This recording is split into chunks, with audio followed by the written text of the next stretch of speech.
We live? Is the music coming on? Are we live?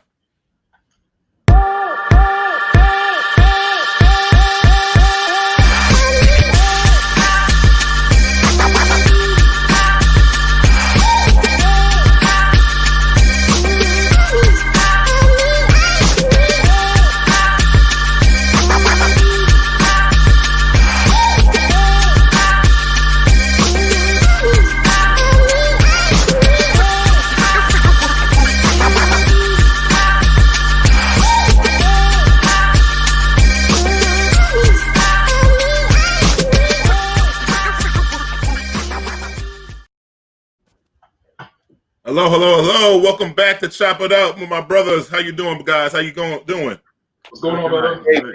What's up, Episode two. I can't believe we're here. It was good. Thank you, everyone, for chopping it up with us last week. It was still great to have everyone in. We got a lot of good feedback, a lot of comments, a lot of critiques. We appreciate all the good, the bad, and the ugly. We just want to say thank you for joining us again on our journey to give you people informative talk and entertainment. So, guys, with that said, there's a lot of things going on this past week. So the past week, we got a couple of hot topics. One of the hot topics this week was our girl. Well, I mean, she blocked me on Instagram, like I told you before. Our girl, Cardi B. Yeah. So Cardi B and her husband Offset broke up, and they apparently got back together. And so my thing was thinking, like, a lot of women, a lot of people jump into people when they break up and like pick sides real quick. But then that could cause a friction sometimes because those people wind up getting back together in like a week later. So, like, anyone could jump in. How you guys feel about that? Have you seen that? Have you been part of that kind of mix before? Anything like that? Oh man, how many times does that happen, man? You know what I mean? Mm-hmm. Your boy comes over, man. You know, and this is why I don't give advice, brother. You know what I mean? This is why. Yeah. You know, how many times I'm with my man or whatever, he's like, "Oh, my lady, it's going off." Mm-hmm. Imagine you start jumping in it with him. You know, yeah, you give him advice. You supposed to do this, Right. and he like, yeah, you amping him up. And the next thing you know, man, you know, he's at it. But now, who does that happen more to? Guys or women? I don't know, man. You know, it doesn't happen. It doesn't happen. It shouldn't happen. You know, it's me being my chauvinist self. It shouldn't happen so much with guys, but you know, but maybe it happened. I don't know, man. But I've seen it. I've seen it happen a couple times with myself, man. You know, there's one dude. You know, he's a good friend of mine, but I had to, you know, I don't hear nothing about him and his wife no more, man. You know what I'm saying? He starts talking about it. I'm like, yo, that's my sister. I don't even want to hear about it no more. Yeah. You know what I mean? Like, I don't even entertain the conversation no more. You know? Ronnie, how about you, Rod?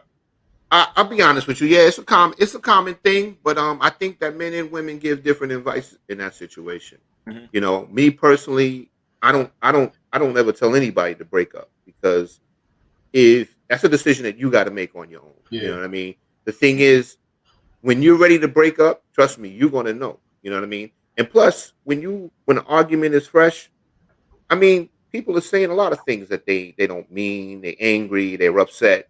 You know what I'm saying? Their feelings are hurt. You know what I mean?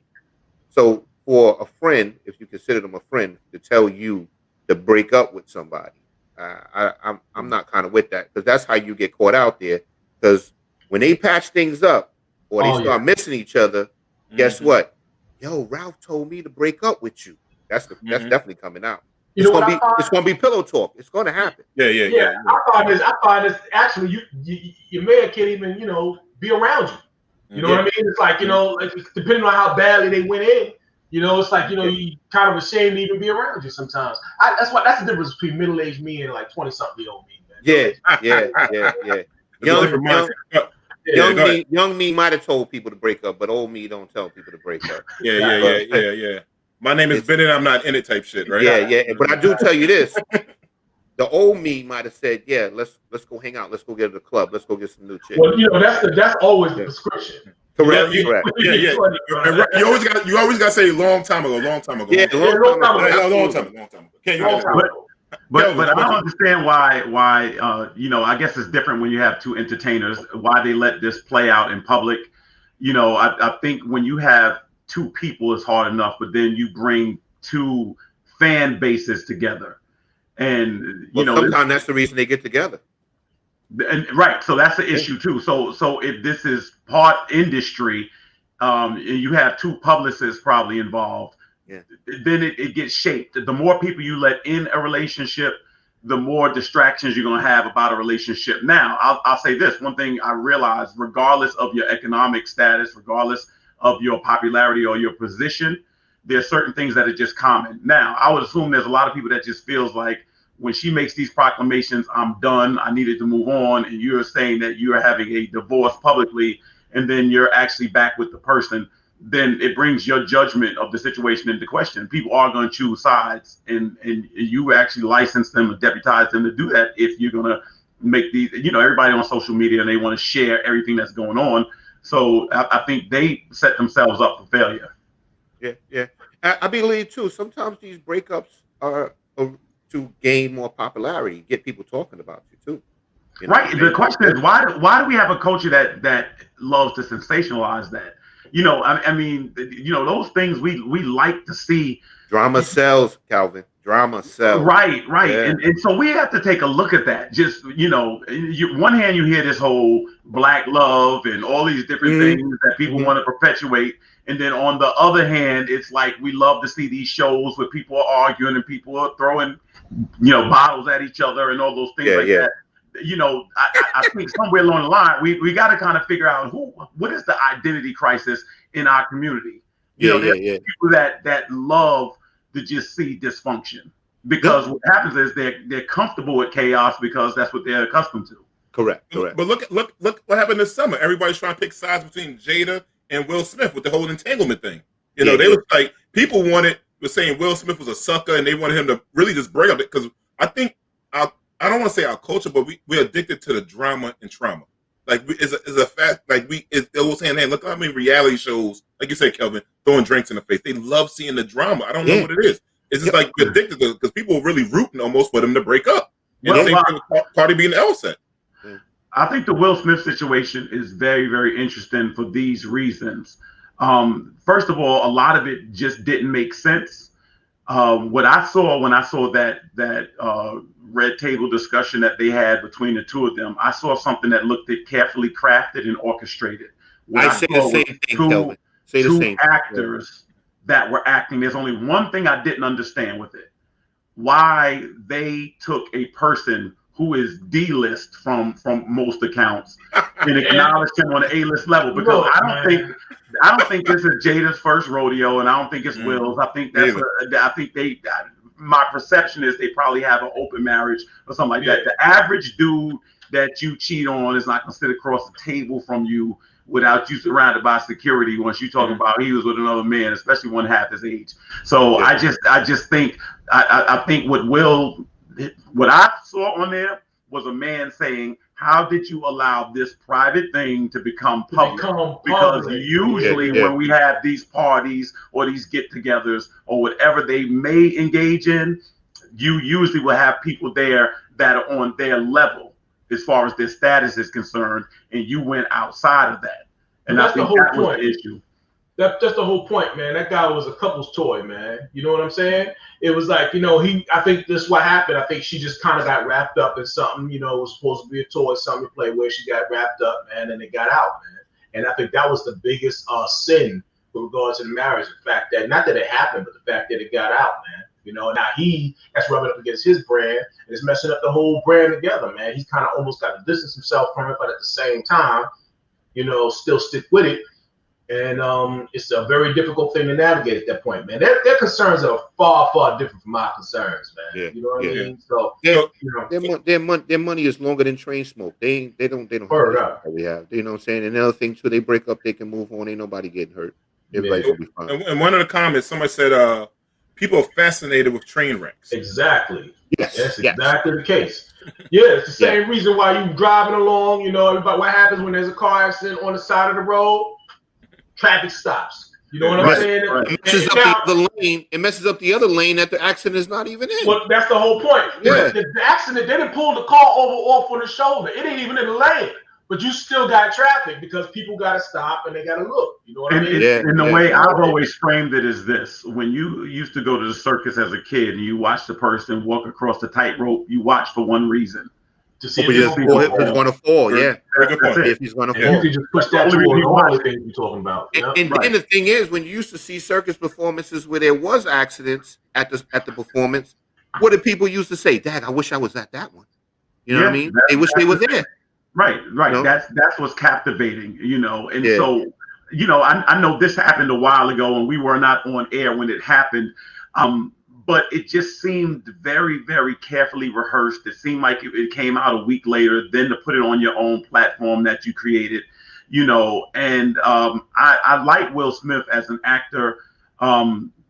Something is different in Hollywood. Something is different in the water in Hollywood. You see so many people. I look back to, when Martin Lawrence had his issues, when Dave Chappelle fled the industry. Why these people who have gotten all the success and the money and the fame and the adoration, what is it that makes them want to abandon ship when they get out there? There's certain things that seem to be permissible out there. And I think what happens is sometimes what you do to get in that industry or what you do to stay in that industry, I think puts you at war with yourself sometimes. So something internally, I think, convicts you to say, you know what? Although I'm a star, there's still brokenness inside of me because of what I had to do to become a star. And it wasn't just predicated on my talent. Yeah. Someone says seeing someone else's trauma is make you feel blessed about how, I guess how your life is feeling. Like you feel good about yours when you see somebody else going through something tragic. I think there could be some truth to that. It depends on the person. Some people say it made me very, very humble and not to take my life for granted. Other people like to say, good, I can deflect from my own life and look how bad somebody else's is and make me feel better about myself. And I think that part may be dangerous. Yeah. I think it might touch the same bone as comedy, though, man. You know what I'm saying? It's like, the thing that makes comedy so funny is the realness of it. You know what I mean? Yeah. Right. So, it may be the same thing that keeps us interested. You know what I mean? Right. And that's fair. There is no bad press, like they say. All press, all attention is good attention, as long as people are watching or listening. Mm-hmm. Right. You just got to be able to live with yourself. But I remember when you were saying about the drink in the face. I used to sit there and watch some reality shows, and then you see that women fighting. Basically, a group of women get together to go out to dinner so they can fight. That's crazy. Right. I mean, we all gonna get together. We gonna go on a trip. And we gonna hope that somebody fights. You know what I'm saying? That's crazy. Well, I think more importantly, you can't have a camera crew there unless you promise them action. Correct. And security there. Right. Yeah. Nobody wants to come and see everybody unified. That's not why that's not why they get paid. And like you just admitted, that's not why you watch. You know what I mean? Mm-hmm. Some people want to watch something on screen that represents what you think or like, but you can't do in your real life. And that becomes fantasy, and that's what it is. Yeah. So, guys, another hot topic this week was probably one of my hip hop idols. Kind of let me down, but I mean, let me not put my opinion out there yet. Our man Ice Cube with the plan for Black people. So, if people don't know, Ice Cube has said he has this plan that he met with Jared Kushner in the Trump party administration. He flew out to D.C., met with them, and he come with this Black plan. And I guess Trump and them call it now the platinum plan. The platinum plan gets the appeal to us. I guess we like platinum and gold teeth and shit like that. Yeah, we like shiny things. I mean, you might as well call this shit the Ciroc plan or the Hennessy plan. Yeah. So, I mean, what do you guys feel about Ice-T and Ice Cube? And I got something I want to say, but I'm gonna let you guys go first. Anyone you guys can take the mic right now. Listen, man, I think it's telling what you just said. Like, it's the platinum plan. You know what I mean? Like, it's kind of like that's. Whoever came up with that. It's like, that's our idea of wealth. You know what I'm saying? It's got to be like Ciroc. It's got to be expensive. How much money we can spend. You know what I mean? We don't think about, growing our wealth or whatever, just, throwing it up in the air. You know how it is, the whole make it rain syndrome, throwing it up in the air and everything. You know what I mean? So, yeah, it's platinum plan, it's Ciroc plan, it's Hennessy plan, whatever you want to call it. You know what I mean? Yeah. So, but, I think it's off top. If they call anything with regard to politics, we know that most of the problems that are with dealing with politics is we try to get money out of politics, man. Remember that when that was an issue, every political party says, okay, I want to get the money out of politics until they come in power. Then it kind of goes away. You know what I mean? Mm-hmm. So it's just like it to me it's just kind of like it almost is like something subliminal to us as voters, you know what I mean? Like, so that we don't even have a conversation anymore of getting money out of politics. Yeah. It's like, what are you willing to spend? How much are you willing to spend? How important is your vote to you? You know what I mean? So I don't know. I think it's I think we're in a very strange place right now. Kelvin, this is the way I saw it. Let me say this. This is a promise I tried to make to myself, which is not debate with anybody on a subject I don't know what I'm talking about. And what I saw Ice Cube do was start the debate a subject where he looked like he really didn't know what he was talking about. Yeah. He wasn't in his wheelhouse. Now I watched his interview with Chris Cuomo. Then I watched his interview with Roland Martin, the one with Roland Martin, and I knew Roland Martin wouldn't let him off the hook. I knew he wouldn't let him off the hook. No. And what he did was Ice Cube embarrassed himself, in my opinion. I thought he was going to do that. What happens is the Trump administration, and I agree with D.L. Hughley, who had mentioned that the Trump administration does not get with people or invite people that are experts in their field. They just think the way to communicate with the Black community is through either hip hop or athletics or entertainment in some form. That's the issue. They don't ask Dolly Parton to come up there. Right. They don't ask white people don't. They don't ask. Let's speak to Danny DeVito. Now this is what I didn't understand. This is what I did not understand. Or Chachi. This is the Trump effect that amazes me. So you here are less than 3 weeks out from this election about. Right? Mm-hmm. So Ice Cube goes and connects his name, whether he's a part of the administration or not, he connects his name with Donald Trump while the ship is sinking. He connects it. Now, what you did was you isolated your fan base, the people that go to see Friday movies, the people that love your music. You're the one that had F the police and all this stuff like that. Now you got a man that said we need to restore law and order that has no regard for sensitivity of Black issues. You connect or align yourself with that person 3 weeks before the election. It made absolutely no sense. In other words, I could not think of one thing that Ice Cube could gain from this. But listen, not one thing. That's the thing, though. We're talking about entertainers. You know what I mean? They have I think it rubbed up against an old muscle of his. You know what I mean? Which is to say he's kind of like entertainers are like a clear blank wall. You know what I mean? For advertisers and for promoters and everything. You know what I mean? Just throw money, and it's almost a reflex. If you throw enough money at him, he's going to grab it and he's going to promote it, and he's not going to think that hard about it. You know what I mean? Yeah, so that's what I really feel. You know how I see it. I'm like D. I'm a huge fan of Ice Cube. I remember Ice Cube's first record. I follow Ice Cube on Instagram, and when I was following Ice Cube on Instagram, I had a little issue with him telling people to withhold your vote until you get something for it. I absolutely agree with you. Okay. The thing is, I just saw something in the comments by somebody. I'm sorry if I didn't catch your name, but the thing is, Ice Cube should have known better than this because this happened to Steve Harvey as well. Steve Harvey took his behind up to the Trump Tower, and the thing is, he had to wind up hiring PR people to revive his fucking career. Yep. You know what I'm saying? Yep. So now the thing is this: Ice Cube, like you said, they let Ice Cube come up there. They didn't let anybody that's educated or have a background in medicine, education, law, or anything like that to put a plan together for the Black community. They let a rapper come up there, and I'm not downgrading Ice Cube or whatever. Maybe his intentions was well, but he should have known better to do this. He does not have the background to be able to do something like this. You know what I'm saying? Hold on, wait a minute. Let me just. And then the thing is too, Trump is known for optics. So the thing is, he's going to anybody come up there Black. Guess what? He's going to take a picture with them. It's going to get out that they were up there, and it's going to try to gain Black votes. And that's what it's about, you know. Okay, but you got to unpack. You have to unpack this. What Ice Cube said today was interesting. Or the interview I saw, Ice Cube has given the impression that the administration sought him out. I want to know, out of all the entertainers in the world, what would make this administration go to Ice Cube? Like, Ice Cube has white. See, the thing is, like Phil Simon was saying before, Ice Cube has white management. Not saying anything with having white management. No. But his manager was the one that made the connection to the whole party. But if you're the Trump administration, would you have gone after Chuck D?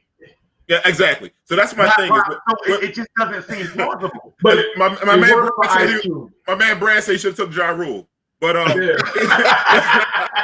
so here's the thing with Ice. This is the thing with the whole Tone Loc should Tone Loc, yeah, wild thing. So here's one thing with Ice Cube is like when he said that the Democratic Party said wait till after the election, whatever party. The thing is, Ice Cube was also invited to meet with Kamala Harris, who's a representative of California with him, with T.I., Snoop Dogg, D.L. Hughley, and Killer Mike.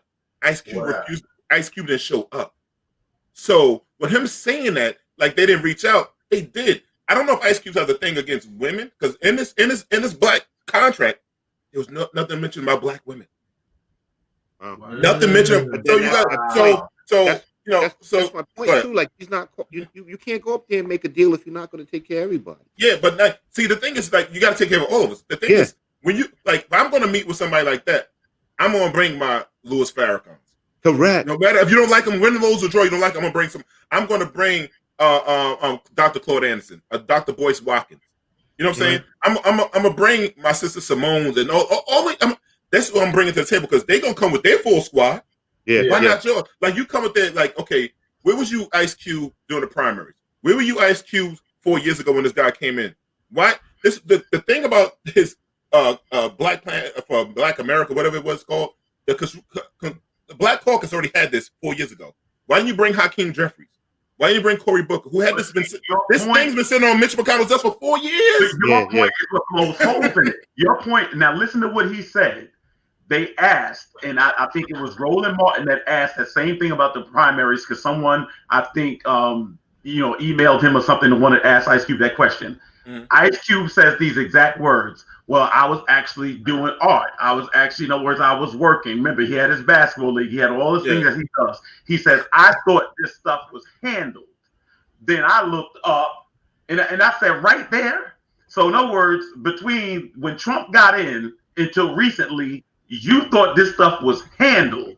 And then you looked up. What made you look up when they stopped, when you pulled your players off the court?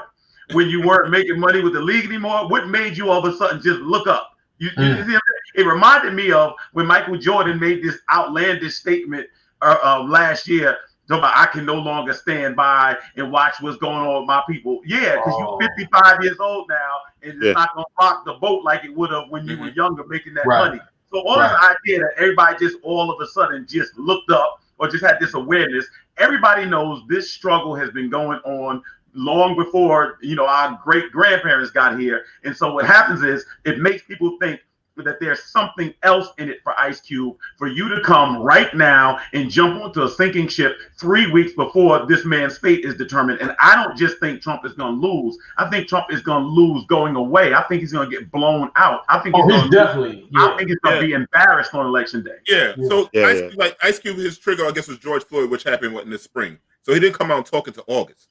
So you still had a gap of 3 months. Like if you just woke up from a coma. But he thought it was handled. Yeah, like he thought it was handled, right? I guess that's how most entertainers wind up in tax court because they always think theft was handled. Right. And listen, man, I'm not upset. Listen, that's real though because their job is to be entertainers, not to be accountants. You know what I'm saying? That's real, and that's why it's very important to have good people around you, but you have to know that those people around you really have your best interest, and you really have to live or die on those decisions that they make for you, man. And since we're speaking of entertainers, we had another entertainer jump in, throw his hat in. He's been doing it for a while. Our man, P. Diddy, Sean Combs. So if you haven't seen recently, P. Diddy has started saying that the white men of today is dangerous. We got to look out for them. Before he was about holding the vote and stuff like that. And I'm like, he's another entertainer. Yeah. He's just a smooth with Trump and all that stuff like that now. So any guy, you guys can take it. I don't want to take it over.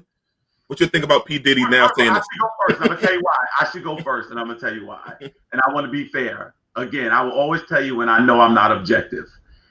I was trying to think of one thing that I'm concerned with less than that. I have to be honest, and I know that's unfair to say, and you should actually ingest what is out there. I didn't click on it. I had no interest in it. There is something about Puffy intrinsically I do not trust. There's something about him that I think just seems very, very selfish and calculated, and I just don't for him to I remember the vote or die shirts, and then people felt that was some type of marketing scam. And so the reason I said I think I may have to recuse myself from this subject, but I'm definitely interested in hearing what you gentlemen have to say about it. I would say this: anything that you hear with regard to politics is going to be, it's all marketing. You know, every politician that you ever saw that ever was successful, you know, had to market themselves some sort of way. They had to find their niche or whatever. You know what I mean? So I don't begrudge him doing whatever marketing he has to do to get across his. As long as you believe in the issue you're marketing. As long as you believe in it, exactly. As long as you believe in the issue. Marketer, then I have a problem with that. Yeah. And you know, is it in our best interest? Because you know what I mean? I have to align myself with it in order to receive, you know, the idea or whatever and get with it. I think, you know, listen, for a long time we've talked about, you know, we need another party. You know what I mean? And if he's going to turn around and create, and he thinks he has the wherewithal or whatever to create or a movement, and which may eventually lead to another party, fine. You know what I mean? Now when we think of parties, there are many political parties. You know, it's not just Republican and Democrat. You know what I mean? So, you know, it's not out of the question that he can go and create a party. He certainly has the money. He certainly has the influence. You know what I mean? He can just go and submit whatever paperwork he has, you know, and try his best to get his candidate or whatever, you know, on whatever balance he needs to get. You know what I mean? Whatever he's targeting, whether it be local levels or national levels. You know, so more power to the brother. We could probably use it. You know what I mean? I just want to know, you know, what his real, what platform they're about. You know, I think they released some, you know, what they're about. And the thing is, like the rich, like celebrities have the access. Puffy has his own channel, so he's always going to get on television. Right. You know, and like he's always going to get your views and ratings and stuff like that. You know, so go ahead, Rod. Did you close out? The thing is too. I was looking at one of the people making comments, Brittany Holder, and she typed exactly what I'm sitting here thinking. You know, you got to understand, Ice Cube and Puffy are black men that happen to be rich, not rich men that happen to and be they benefit from Trump. Correct. That's where I'm going with this. That's where I'm going with this. So the thing is, if Trump stays in office, they win. Because the thing is, even though we're all black, it's like basically me, Ice Cube, P. Diddy, you know, we in the same game because we're black, but we're not wearing the same jersey. So the thing is, they can't. They got the green. They got green and black. They got the green and black. More green. They got a lot more green. Because the thing is, the more money they make, the more tax cuts they're going to get, which is going to make them richer. You know what I'm saying?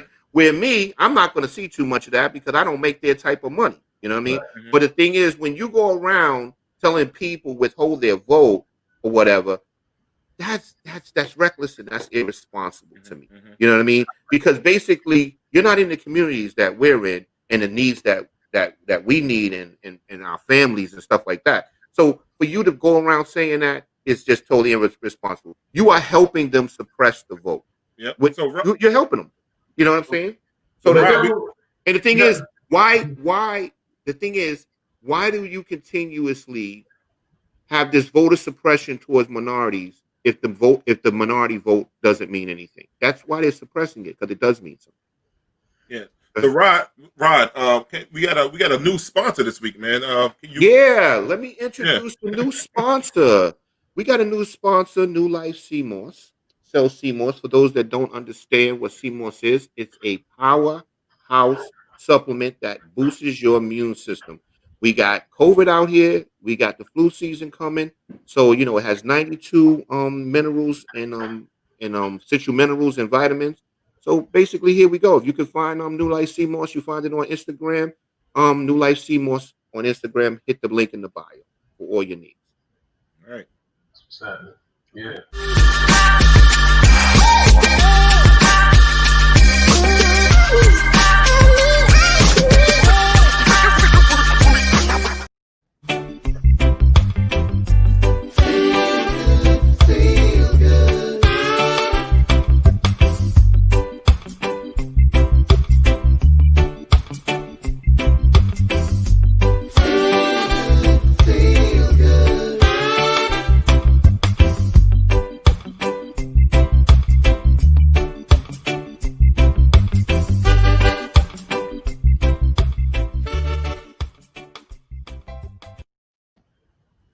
All right. Welcome Thank back. you, New Life CMOS, first sponsor. That's right. Thank you. Appreciate it. Appreciate the love. There you go. All right. Welcome back. Welcome back. Please like us and share us on YouTube and Facebook. Chop it up. So this summer, one of the hottest shows on TV, I don't know if you guys saw it, but I definitely checked it out. Show called P Valley. So to give you guys a little backstory of P Valley is a story based out of Tennessee with inside a strip club. So it was a strip club that was struggling, and this mysterious lady walks into the club, and she has a backstory like many people do, and like we all have a backstory in all of our lives.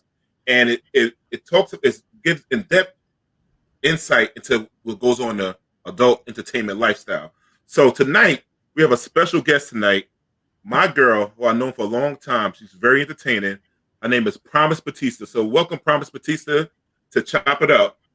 What's up, sis? How you doing? How you doing, Promise? How you doing? Guys, I'm going first. Hey, Promise, how are you? I'm well. How are you guys? Good. Thanks for coming on the show. You look great. Thanks for having me. No Still problem. I know, but I know, but you got to go to work tonight and stuff like that. So Promise, you and I have known each other for a very long time, right? Over 10 years or so. Yeah, right. That's you, my homie. So Promise, my first question: what made you get into the entertainment lifestyle? I wasn't made. Nothing made me get into it. I was actually extremely young, and I wound up getting snatched up by a pimp. Didn't stay with him long, but after I left, I was already kind of addicted to the fast money. Like I ain't gotta ask my mama for no sneaker money. So I wound up sticking around, and then I guess I became good at it. Well, you've become great at it because you making more money than me right now. So like so you you're doing good at it right now. This is a fact. So Rod, I'm sorry, Rod. You said you want to get a question. You want to get in? Yeah, I want to ask you a question. Promise. Two things. Were you responsible for them banning windbreaker pants from strip clubs? No, that wasn't you. No, that wasn't. That was actually D. That was D. Because D would always be wearing windbreaker pants and sweatpants to the strip club. No, but on a serious note, Promise. That the happy endings that happen with those pants, sometimes it got outside of the pants onto the girls.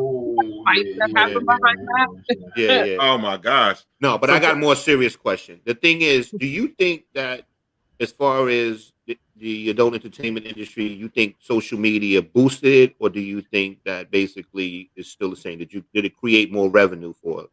I definitely believe it boosted it and created more revenue.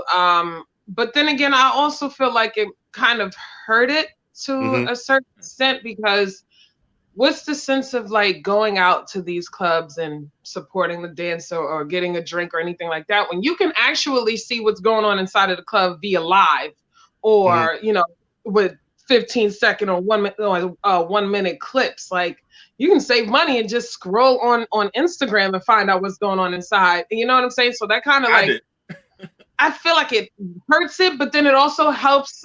Social media also helps promote the entertainer, so she can go from a little club like the Pink in P Valley to bigger clubs. You know what I'm saying? Because her face is out there on some Mississippi type of thing. Gotcha. My thing, like, I know you do more of the private shows and stuff like that instead of the strip clubs. So what's the difference, and why do you choose that over doing the strip clubs? I'm lazy and I'm spoiled. Okay, so in the strip clubs, you walk in, you got to pay anywhere from, let's just say $125 tip in. Then you got to pay about $15 for these high-priced ass drinks. And then you get to the stage rotation happens once every hour and a half for you. If you are a club favorite, it happens more frequent. If you're not, then you're waiting like almost damn near 2 hours to get back on stage. That's the strip club. See, the private parties, they paying me to walk in the door, okay? The drinks are free. They're even offering you food. And, they're going to feed you. They got to keep your energy up. Huh? I said they're going to feed you. They got to keep your energy up. No, they got to feed their crowd. They got to feed their crowd because they're shit-faced the majority of the time. So, so then, all of the money in there, I'm not competing with some little 19-year-old on stage for a 15-minute set. All of that money in there is You know, it's for me. I don't have to feed nobody. So yeah, I've grown spoiled and accustomed to it. And New York City is actually the capital of private events. Anywhere else, you're not going to have so many private events because their strip clubs are actually better than anything. New York has some of the worst strip clubs in the United States. Wow. So people have more parties because they get more for their money and a bang for their buck at home than opposed to going to the club where the stage is located behind the bar and they have a no titties and tequila law. So everybody is completely dressed while they're dancing. I don't know if y'all noticed that. The only way we can be nude in New York is if it's a juice bar. You cannot serve liquor and have nude girls. Oh wow. Yeah. You learn something new every day. Yeah, how is this COVID thing situation? How's this COVID situation working with regard to New York City? Like, you know, what's going on with that? Y'all still working? What's happening? I don't know about everybody else, but it's been a blessing to me. Okay. I put my COVID taxes on my prices. I have been booking more and more shows. Like just last weekend, I did 8 privates the whole entire weekend. So I think it's working out because a lot of people are sitting at home on their unemployment, their pandemic unemployment, their small business loans that they've been receiving. So they're bored. They can't really go out and have fun because the strip clubs and the clubs are still closed. So they're bringing the clubs home. And it's been working out beautifully for me. Wow. So how much does the average stripper make on, I guess let's just do the weekend, not the weekdays. What do you think the average is? I don't know because I'm not the average, but I mean, I know you. Go girl. That girl said, "I'm not average. I'm above average." I've been in the streets a very long time, so I refuse to sit down on that average title. But on a weekend, I feel you on that one. The most I can say I've seen was like maybe 6-7K on a really good weekend. Because I was I'm able to do up to 12 in a weekend, 12 privates in a weekend because they're booking me per hour. So if I map my hours out correctly, I can get to everybody and see everybody and be done with everybody and then be in a body cast like this on Monday. Because I'm sick. But about 7K. And the worst for a great dancer like yourself, what's the worst weekend to money? Because a lot of women like, why would I do this? Why you do this? And you know, what's the worst weekend is when I have to deal with a bunch of cancellations. Like that's the worst. When you already have your mindset, I got 4 this weekend, I'm cool with that, and then all of a sudden 3 cancel, and now you done already counted all your eggs in the basket. Like, okay, you know what? There go my light bill, there go my this bill, there go that, and then now you gotta, now everything is messed up because everybody canceled on you. Now you gotta figure out where you put. If you're gonna pull from Paul's pockets to pay Peter, if I'm saying that right. That's considered a bad weekend for me. But I haven't had it this year, so I'm besides the 2 months I had to take because of COVID, but it's been pretty dope. I'm not complaining. What is the biggest misconception people have about the industry from your standpoint? Oh, that we all out here having sex with everybody for $1. Not every girl is a prostitute. You know what I'm saying? This is an actual occupation for most. Some girls are still using that excuse. I'm paying for school.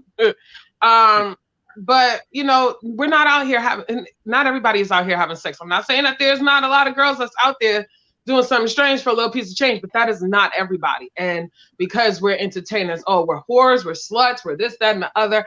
I guess it would be better if we were not strippers and we was giving up free sex than it is to us, opposed to us being strippers, not giving up free sex. I don't know how this goes, but we're the whore shit. Let it go. We're not whores. We're not hoes. We are just trying to get by the way that we can, just like everybody else.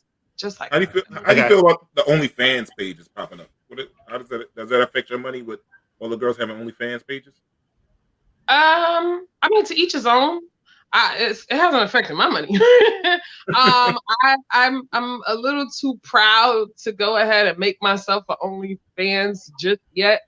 But if things start to slow down or not work out like they have been working out, I might have to but no, Other people's OnlyFans does nothing for me.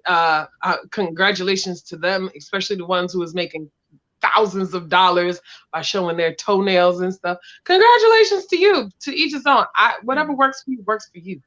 And Marsha asked something. She says, "You're able to social distance." She asked about social distancing this.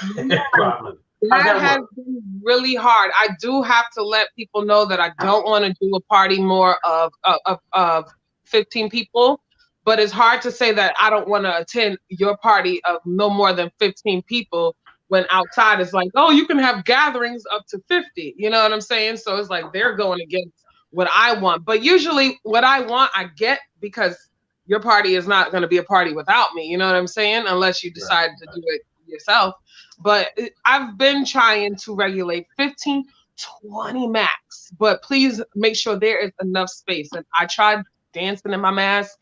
I almost had 3 asthma attacks. Lately, I've been just going in there like, all right, let's get this over with. All right. let me ask you something. With your bookings, do you find that more women book you or the more men? Oh yeah, more women book me than men. But a lot of women book me for their men. Okay. And with the spice up relationships. Yeah. Well, for their boyfriend's birthday, their anniversary, whatever the case may be. But yeah, more women book than men, definitely. Okay. That's what I was told from someone else as well. So promise, you and I both watched P-Valley. We talked about Uncle Clifford and everything. How close was that show to reality of what goes on in the strip clubs? Oh, it was so far away from reality. First and foremost, I don't know if you ever paid attention.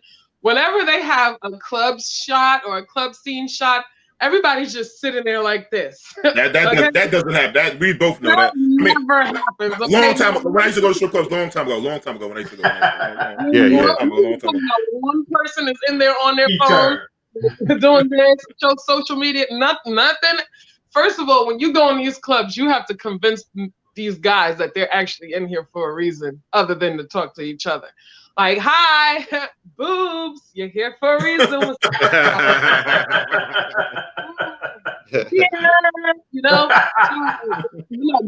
guys, they're pulling on you left and right, and that is just so not what it's like in the club. It's not. You got to pull their teeth to get. Wow. Annoying. Let me ask you a question. If you weren't doing this, what is something that you aspired to do other than this? I would have been an astronaut. That was my thought. You started talking as a person, I thought it was astronaut. I think you're an astronaut now. You're taking people out of space. I get them as high as possible. No. There you go. Yeah. To the moon and back, right? There you go. Yeah, I don't know what I would be doing if I was doing this. When you were a kid, what did you want to do? Or was this what you wanted to do? This isn't what I wanted to do. I wanted to be an astronaut. But yeah, I mean, I can't really say that I haven't done everything I wanted to do. Like aside from dancing, I work for Medicaid.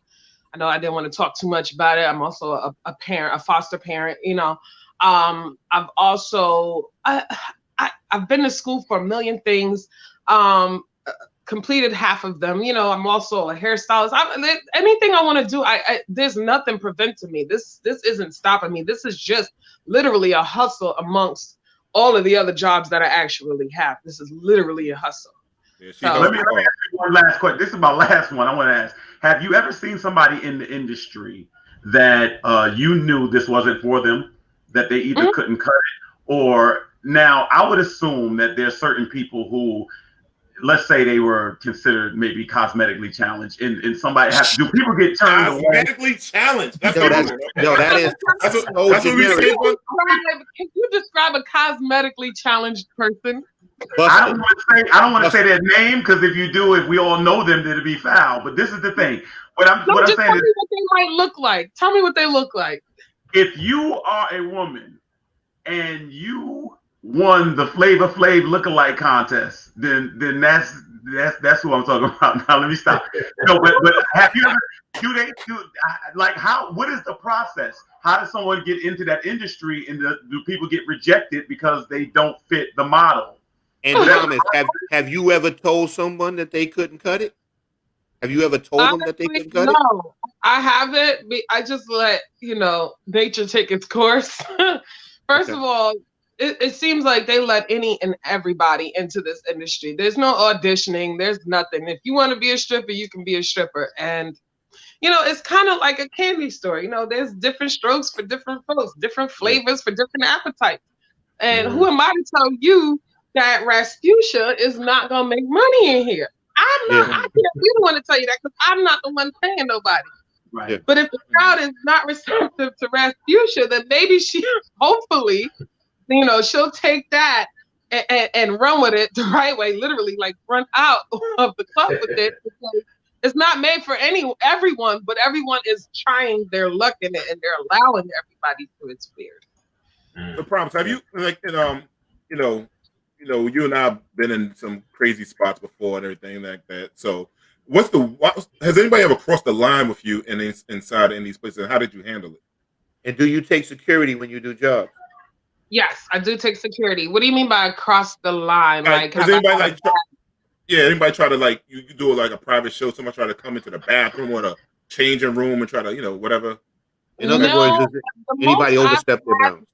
The most I've had at these private events, and I've been dancing for a long time, and I can count on one hand how many times I've had serious incidents. But it was all in the worst that it's ever been is people just trying to rob me. That's it. People trying to take my money, trying to give me fake money, stuff like that, and that will always turn into an arguing fest or whatever the case may be. I do have security with me. I'm not that slow. But that's as bad as it's been. People, when people get excited, especially me being the stranger in the house, some people want to get rowdy and try to fight. No fights have happened, but it's gotten stirred up that way. So to that point, actually. So but that's as far as that's as bad as it's ever gotten. But like I said, I can count on one hand in the last plus 10 years. Yeah, so problems like you and I, how we met, and people know long time ago I used to sell stripper clothes. I got a whole life hustle and crazy shit like that. so that's how we met. We met in the back room, and what's that Players Club? Like people don't understand what goes on in the back in the changing rooms and stuff like that. So can you give us some insight? Because I mean, when I was in the game, that shit was some exposure I never seen. That shit was the wildest shit I've seen before. and I was like, yo, it was just I didn't know women talk like this. I didn't know they were ready to get down and fight like that. So can you give any kind of wild stories on that background? Then I'm gonna ask you another question. What's the wildest shit you ever seen? Because I got a wild story. Well, for one, I always wanted to come out with my own dressing room documentary because the girls that you see on the floor is not the same girls you see in the dressing room. It's a whole different world back there. Dang, guess what? I forgot the question. What's the wildest you've seen in the back room, in the changing room? What insight can you give us on the cattiness and all that kind of stuff like that? Oh yeah, it's cattiness. The girls are very cliquey. They all click up. It's a little nasty. It's a dressing room. It's a dressing room. But whenever you're dealing with women, that's different. PMS periods, personalities, all of that stuff. So you know how it goes with women. Yeah. So listen, let me tell you guys, this is some funny shit, right? The funniest stripper shit I ever seen in my life was when I went to a strip club in Jamaica, the country, not Jamaica, Queens, where I live in. Jamaica, the country. Now going to the strip club, it's promise, you hedonism, all that kind of shit like that, and all that kind of stuff over in Jamaica. So I go into the strip club, and they keep saying Sean Paul is going to be here. So I'm like, Sean Paul's gonna be. I'm like, in this wild ass strip club. I'm in Jamaica. They got, Jamaica. Not to be disrespectful. Jamaican women put a lot of makeup on their face. We got white, yellow. No, we on vacation. They got my shirt all fucked up. So I'm waiting for Sean Paul to come up here, and I'm waiting. The crowd is going crazy. They say Sean Paul to the stage. No BS. This midget, little person, whatever you want to call, jumped on the stage. and he starts doing his little dance and showing his little midget muscles and whatnot. He takes his pants off. He got 2 girls with him. Takes his pants off. I swear to God, a elephant trunk fell out the dude's hand. midget. His thing was longer than his leg, so he's like he was kind of wobbly, right? I knew exactly what club you was at. You was at Shades and Ocho Rios. It was some wild shit. It was called Shades. So damn, yo, dude, nah, that ain't it. I promise, that ain't it. That ain't it. They said, this guy named Screechy Dan is coming.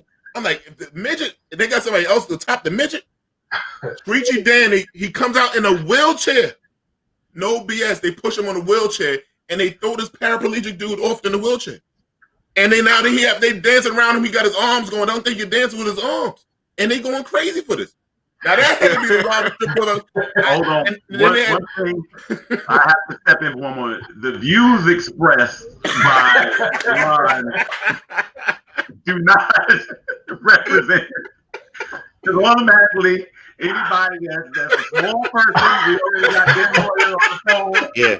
We also little people. Yeah, we're not going to speed past how you started selling stripper clothes. Okay, how that just happened. Yeah. All right? No, he's telling the truth. Yeah, no. I'm just saying how everything happened a long time ago. A long time ago. I was in my 20s. A long time ago. Nah, I'm telling you, D is telling the truth about selling the stripper clothes, because I remember when he was doing it, he would say, "Yo, I'm about to G off for these stripper clothes." Promise. Tell them girls need outfits. Yeah, he said, "Yo, they need outfits." He said, and plus I get to get in the club for free. There you go. So promise.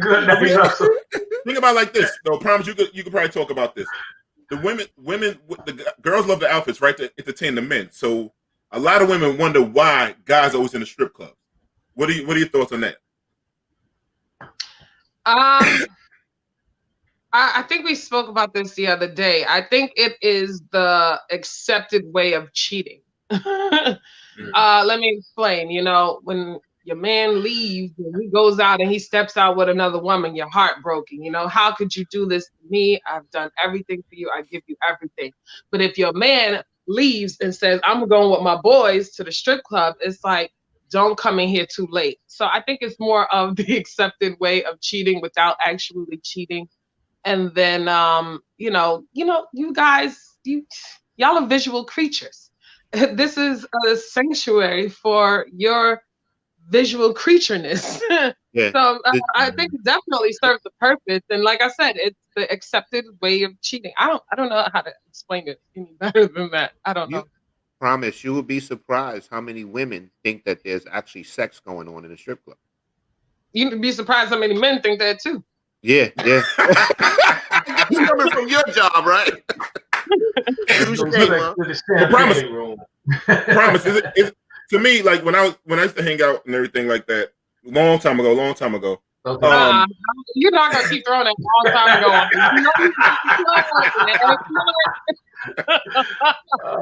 But a lot of is it me or a lot of the ladies that were dancing were more into ladies, and a lot of the male strippers were more into men? As far as the male dancers go, I don't know. I have no idea. But as far as this is 2020. Everybody's into each other, okay? It's just more accepted and out there than it was back then. The reason I say that because a lot of women think the guys go to strip clubs and the dancers are always going to be on the guys, but a lot of the women really that dance to me were checking more for females in their private life, and they just entertaining men, and they're not really into the men. They're not into the sex for the men. They just want the money and entertainment in the show. I couldn't tell you what's going on inside of these strip clubs. I haven't worked in a strip club in a few years, but before I stopped working in there, the women would come in there, like you said, they it's their preference. They're going in there, spending money, having a good time, having girl gatherings, just hanging out, whatever the case may be. It's been a lot more women now than opposed to when I first started dancing a few years ago. It's a lot more now, but then again, your preference and your sexuality is more accepted now than it was 10, 12, 14, 16 years ago. So Yeah. Plus, you're doing private shows, so you're going behind closed doors and let everybody fulfill their fantasies. That's basically what's happening. Yeah. These strip clubs for these young girls, I just can't see myself being 30-something on stage competing with a 19-year-old with her titties all the way up in her neck, and I'm just sitting over here smelling like Ben Gay. I can't do it. When do you think the career will end? It was supposed to end at 25, like Mercedes says. 25 is supposed to be the year that you retire, but it just hasn't happened yet. Doesn't happen because of the money. I tried to let it go, but it's like New York doesn't want to let me go. How do you advertise? Just on social media, or people just word of mouth? I don't. It's all word of mouth. I have more repeat clients than I have new ones, and then if I do have new ones, it's always from a repeat client. I haven't promoted myself in eons. Wow, and amazing. Still, she gives one of the great shows. I always call people ask me for dances. Yeah, I'm the fifth element. I'm doing earth, wind, water, fire, like all kinds of shit. Like that's literally what you're gonna get at booking me. So I do a lot of word of mouth. So we both have a mutual friend that's been in the game for a long time. Promise. She does this trick that she lights a coochie on fire. I swear to God, she lights a coochie on fire to burn off the gray hairs. She's that old, bro. She's that old. I'm not gonna lie. Are you serious? Bro, she's older than me, man. I'm 48. She's older than me, bro. Wow. She lights it on fire. I'm not gonna lie. She pats the joint out. Like, I'm not gonna lie, bro. But when you see these people, do you ever think that might be you, or you definitely have exit strategy? I don't at all. I really don't. I don't. That's not gonna happen. Yeah, I'm tired as hell now. I don't understand how you can make it to 50 and not be tired. I am 32 and I'm tired as hell. I literally have to Epsom salt and Bengay myself every Sunday. I'm tired. How did they do it? That is the truth. Look, those are the gods of the Meg Thee Stallion knees. I don't know. I don't know how she does it either. I'm like looking at her like, wow, she got a lot of work done too. So she looks a little young now. She got them stay right there's now. If you people don't know what stay right there's are, when a woman takes off her shirt and her breasts, stay right there. Right there. So those will stay right there. So she got them 50-year-old stay right there. Yeah. I just want to ask Rodney. Rodney, do we still have the sponsor? Are they we still have the sponsor. He doesn't want them to be with us. I'm just saying. Kelvin, I have a feeling that will be our last sponsor. Yeah, we might have messed that up, man. Yeah, we might have blew it today. We might have blew it. Listen, with that said, we do have to go to back to another commercial. So promise, listen, sister, I love you. I thank you for your time. Go get that money tonight. You know, if you want to share some of that money with me, you know what I'm saying? Like, we always do that and everything, but I'm sorry, my phone is breaking up. My phone's breaking up. Promise, you always got a special place in my heart. You know you're my homie, man. I love you, sister. All right? It was a pleasure. It was a pleasure. Promise. Thanks for acting like you don't know me.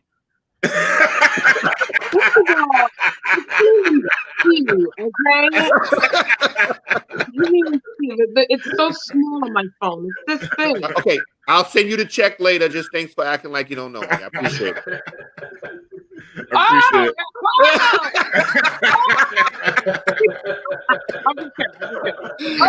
No, it was a pleasure, Promise. It was a pleasure. Baby. Love you, girl. Care. All right. Cool. Thank you.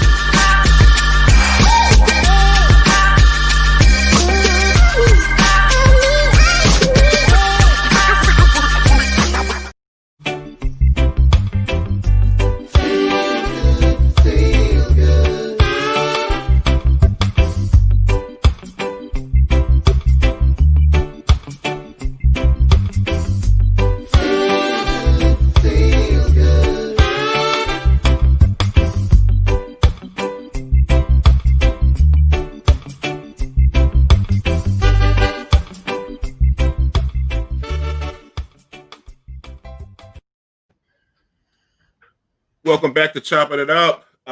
Please like, share on Facebook, and YouTube, subscribe. Follow us on Instagram at Chop It Up, Black and Latino Media.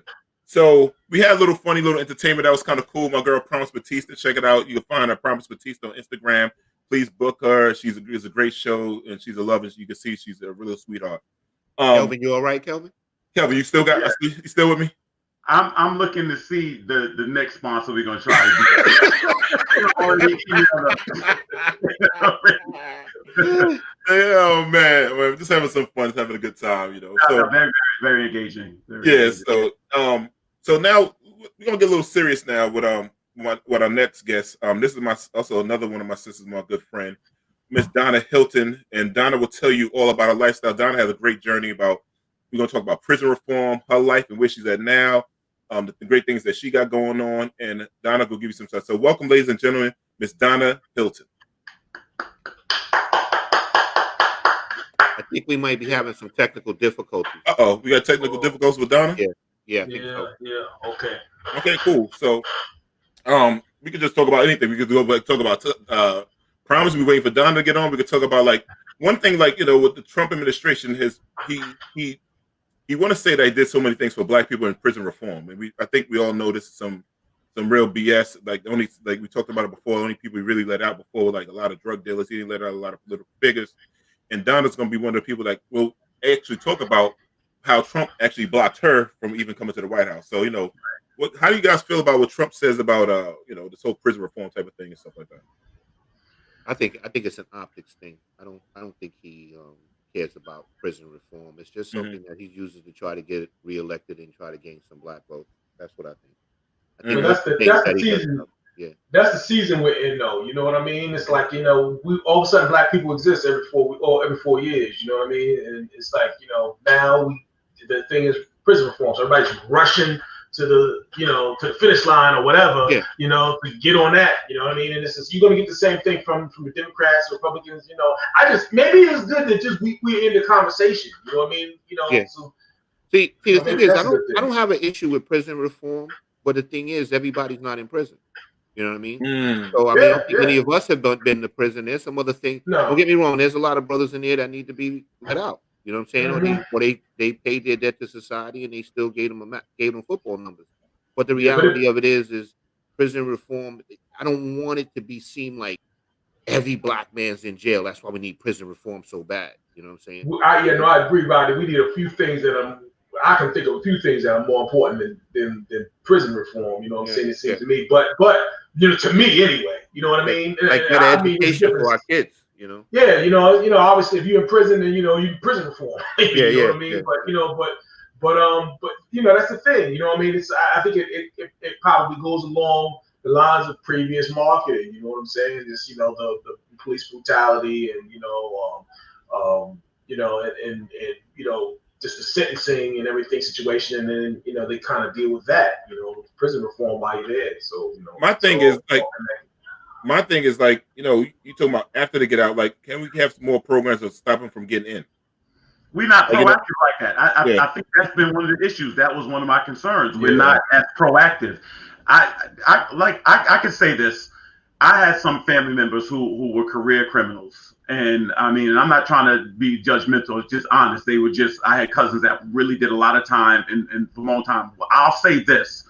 The path that they were on, everybody saw it before they got there. I don't know that everybody tried to step in and do something. I can think of certain people that were sent out in the street to do crime so they could take care of the family. And it usually be like the oldest boy if your father was locked up or something like that. And we don't discuss that. I remember when there was a big issue with the Rockefeller laws. And I think Russell Simmons was really, really making a lot of headlines because he was so against, how unfair it was to our young people who were given, decades and change in jail. And I agree with him. My question was, did Def Jam and all of the music industries and things like that get together and say, when we see it, if you remember in the 90s, you could go past the average bodega and there'd be like 6 teenagers outside selling drugs and everybody knew it. And I don't know that the aunts and the uncles and the fathers and the cousins were out there as vested in trying to keep them from there. I remember a young man who he had no job, and he was every week driving to Texas and driving to Virginia and all this stuff like that. He would come back and have new Jordans and new clothes, and the mother's like, "Oh, that's nice, and that's nice, and that looks good." And I'm saying, does anybody realize he doesn't have a job? Like he's not, he just traveling state to state, and then when he wound up going to jail, then we all at the altar praying, and everybody's crying. And I'm saying, well, why don't we ever see this from the beginning? And I think if that's what you're mentioning, D, I totally understand it. Yeah. So I think we fixed our technical issues. I think we able to get down to. Donna, are you here? Oh, here she comes. That's my sister. I'm here. Can you see me? Hear me? Hi. Hey, Donna, how are you? I'm sorry, I'm still in transit, but I'm here.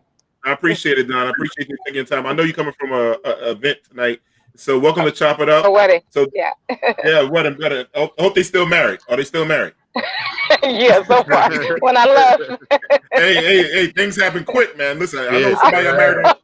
I know people got married on Friday, divorced on Monday, so you know. We won't even go there. And I should have been one of them. God damn it! That's a long, long time ago. We won't talk about that right now. That's another talk show. That's another topic in my life. So Donna, listen, Donna, I've known you for a lot of years now since you've been home and stuff like that. And so, can you just give people a backstory? Donna was formerly incarcerated and stuff like that. Can you give a story of how'd you wind up in prison and how much time you did and stuff like that? Then we're gonna go into a whole bunch of stuff like that. Yeah. So hi, thanks for having me on. We'll chop it up, right? Let's chop it up. Yeah. So I was trafficked. I was sexually trafficked to this country by a couple. I was from Jamaica. I was 7.5. They brought me here. By the time I was 9.5, the man that was now supposed to be my father started taking me to a closet and raping me almost daily. And I didn't have any good adult help, right? Positive adult figures that would help. At 12, I went to school to try to tell. That didn't work out, and so I just really didn't say anything. Does that mean that, it excused a crime? No, what I'm saying is that there's a story, right? Everyone is a story. We never know what happens in the life of a person.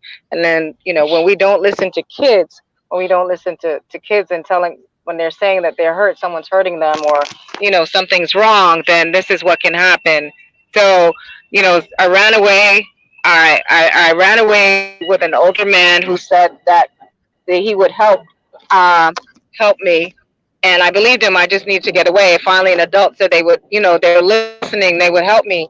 And that, he became my worst nightmare. And as a result, I have a daughter.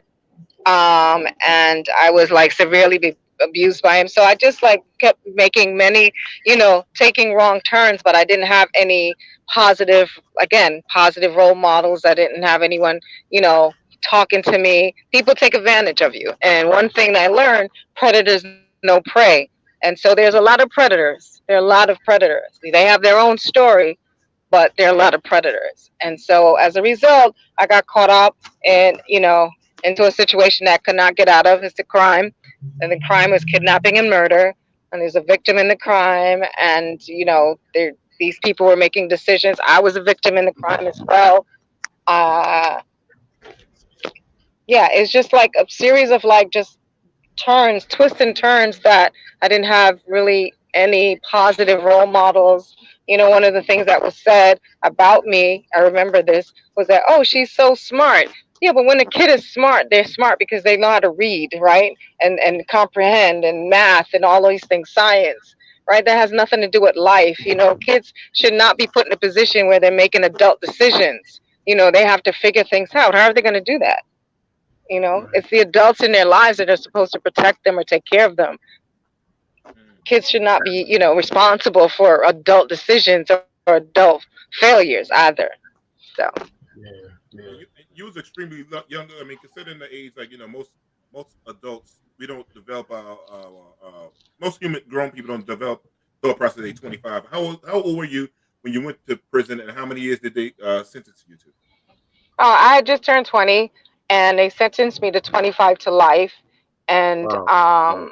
I I was an adolescent when back in the 80s, it changes every decade. It changes the age of development, of adulthood. But then I was still not even an adult for the system. And so I was placed in the adolescent, unit at some point. But, I still couldn't make decisions for myself even within that system.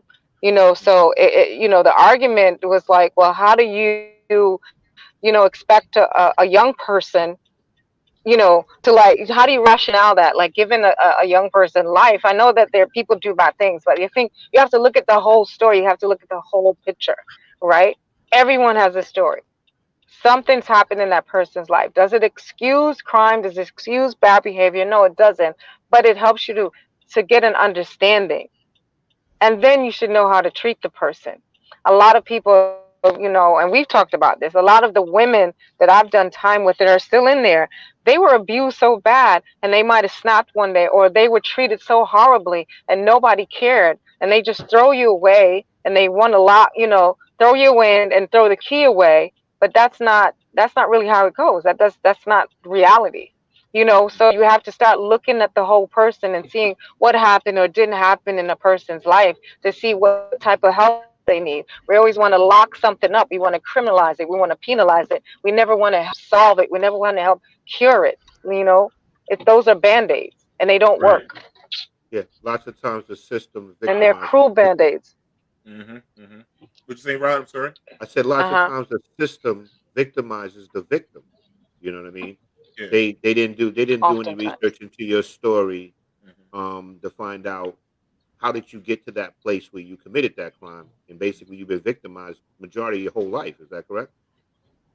Well, yeah, like, so when you get arrested and you're going through the trial process, they have this thing called the pre-sentence hearing, right? And so Mm-hmm. they develop this pre-sentence report on you. So I remember it's a parole officer. So I remember speaking to this man, and I didn't know what it was. I'd never been arrested, never had any trouble, none of that, never. So he's asking me all these questions. So I'm telling you, this 20-year-old, just turning 20, is telling you that I was brought to this country, right? And then I was molested. I did remember saying it, right? And I was like, they said, tell me your story. So I told him. That was like the next time I told, actually, for many, many years. But when I said I was 14, I ran away at 14. That wasn't a flag. I was pregnant at 15. That wasn't Yeah, a flag. I was yeah, pregnant by an older man, and then I didn't have anywhere to go. I didn't have anybody. Those weren't red flags for you. So you just continue to write this whatever. And when I finally actually had an opportunity to see the pre-sentence report, what he was saying, what that was written was, she says allegedly this and allegedly that, and they still don't want to validate, and confirm, affirm your experience. You know what I mean? Mhm. And so, yeah. like, what do you do with that? It Mhm. sounds like So yeah, the it system almost fails sounds. it. Okay. Yeah, no, I'm just saying it almost sounds like perhaps they use that in your sentencing to actually, to prove maybe that you have less Exactly. work or something like that. Yeah, yeah, that's Yeah. crazy. Yeah. Yeah. They Yeah, do the that, thing. and they do that with black and brown kids, right? They do that with our children, us, right? That not we when we act out or something's wrong, we don't behave the way they want us to behave. Then something's wrong with us. We're monsters. We're thugs. We're this. We're that. No, that's not the truth. Oftentimes, our kids are intelligent, and you're not giving them the opportunity to express themselves. Or oftentimes, they're so poor that they're so hungry and they're so abused that they're lashing out and they need help, but you don't want to pay that any attention because it doesn't matter to them. Yeah. And like Yeah, some of I people want just saying that. Go ahead. Sorry, Rodney. D. Thanks, D. I just want to give like a little insight into how the district attorney's office works. They don't have the ability to care because basically they're flooded with cases, and their job is basically to get all of those cases off their desk. Yep. So Mm. they Yep. basically they're basically trying to get everybody to plea out or basically get them convicted as quickly as possible. They don't really take that much time to look into a person's background to see if they were from a terrible home, Mhm. to take that into Mhm. consideration or whatever. And that's just the reality of the system. and with the way the district attorney runs it. They just want to close those cases, and that's it. Put you in jail or get you to cop out. That's it. Yeah. And like, but let's be clear too. I'm sorry, but let's be clear too. They don't even care about a victim. They don't even care about a victim, because what I remember, it was like a show, like everybody was putting on the show, and I was just talking about it actually just a few minutes ago before we came on, like how the judge Torres, in my case, who I didn't even know he was having a production deal going on at the time, and he was the robes flowing. He's talking about, oh well, I know what it's like to be in a gang. I'm from Spanish Harlem, and I mean, it was everything was. I remember that clearly, all about him. And it was like, and then he's going on, he's doing production deals and stuff. He's writing a major movie deal, you know what I mean, from his book that he took. He put pieces of cases that he presided over to create Carlito's Way. I mean, it's all a joke. Oh, wow. It's a joke. Wow.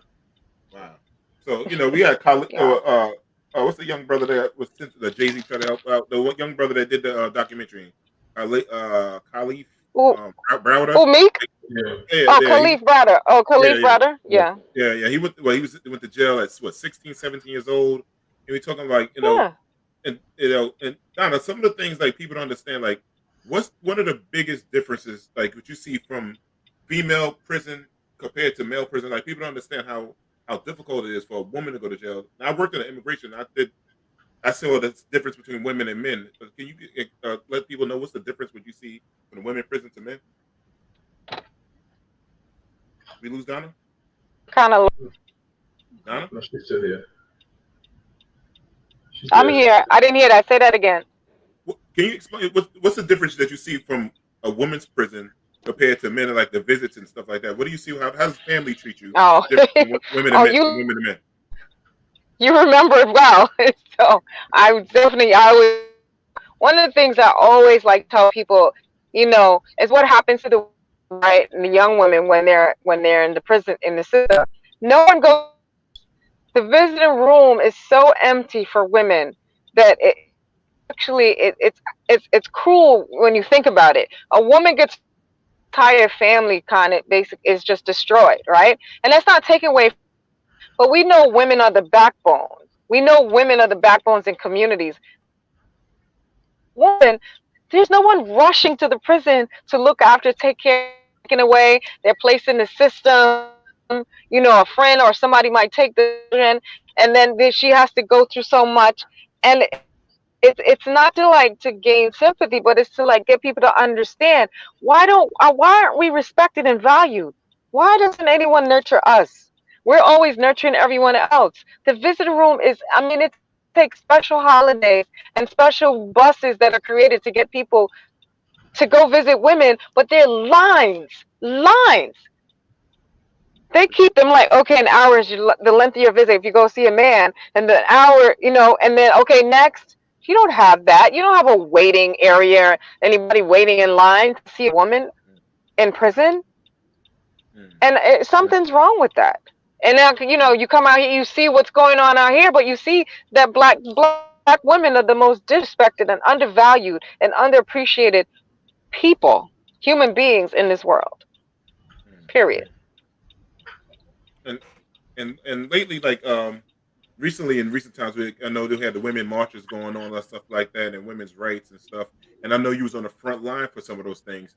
And a lot of people don't know that you were actually blocked from the White House. Can you expound on why the Trump administration blocked you? Because I know I seen you out there, Rosario Dawson. And Rosario Dawson, Rosario and I used to date in my head years ago, long time ago. That was my girlfriend.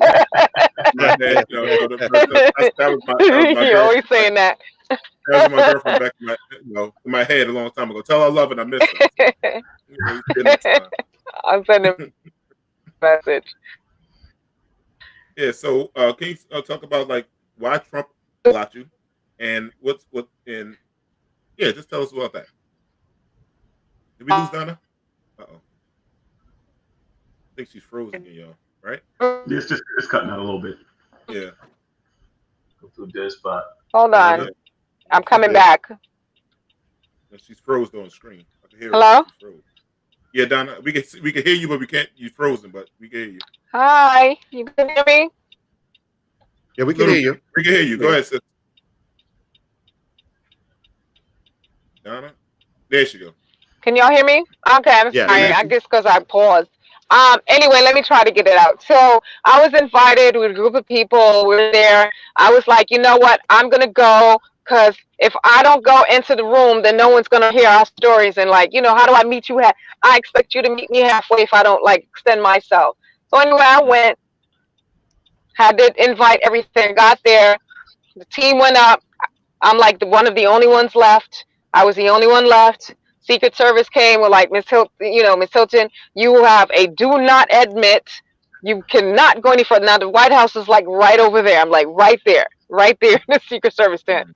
And I was like, soon they walk me out. They all, have on their rain gear and stuff. The sky's open and it's pouring rain on me. So I was like, what does that mean? What does that mean? But I had that feeling because I was at the front lines at the Women's March in 2017.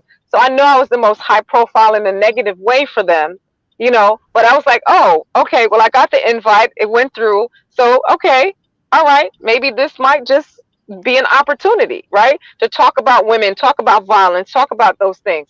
Nope. Walked me right out. Secret Service in the rain, didn't care. Talking about I had to do not admit I could never enter the White House. So I'm like, when I hear and like I gotta call this out, how I am. Ice Cube, you talking about the Trump administration like want to talk to you about? Come on now, come on. How dumb can we be? Ice Cube called you?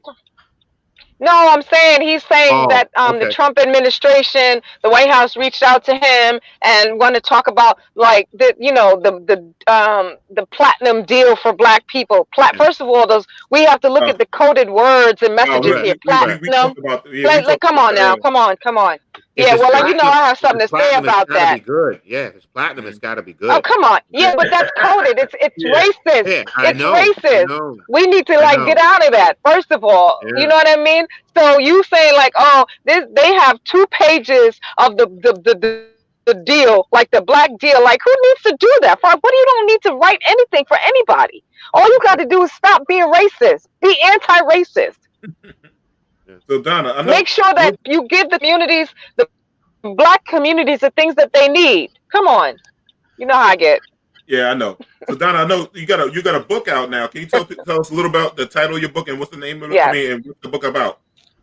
Yes, the name of my book is called A Little Piece of Light, and it's my story. It tells the story of before, when I was a little girl in Jamaica growing up, how I was brought to this country, what happened to me.